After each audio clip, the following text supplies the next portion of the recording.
بسم اللہ الرحمن الرحیم۔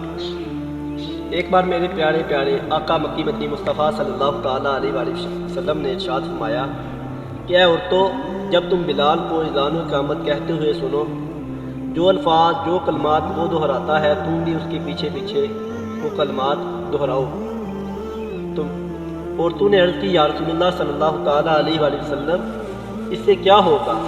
میرے آقا صلی اللہ تعالیٰ علیہ وآلہ وسلم نے فرمایا کہ جب بلال ایک کلمہ دہرائے گا تم بھی اس کے پیچھے وہ ایک کلمہ دہراؤ گی تو اس کلمے کے بدلے میں تمہیں 1,00,000 نیکیاں ملیں گی اور تمہارے 1,000 گناہ مٹیں گے اور تمہارے 1,000 درجات بلند ہوں گے۔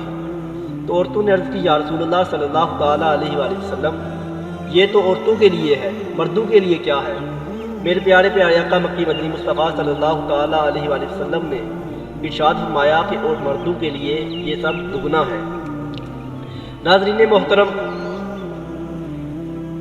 فجر کی اذان میں 17 کلمات ہیں اور ہر قامت میں بھی 17 کلمات ہیں، اور اس کے علاوہ ہر اذان میں 15 کلمات ہیں اور اقامت میں 17 کلمات ہیں۔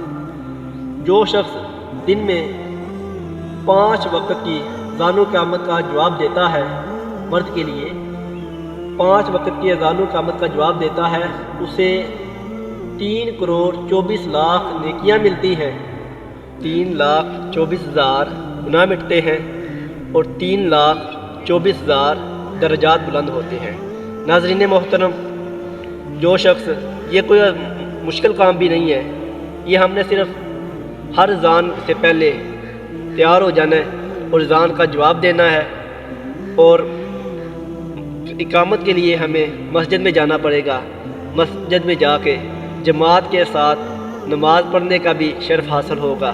ادھر جا کے اذان کے جماعت کے لیے انتظار میں بیٹھیں گے نا، اس وقت جا کے جب اذان کہی جائے گی اس وقت آپ جا کے اقامت کا بھی جواب دے لیں گے۔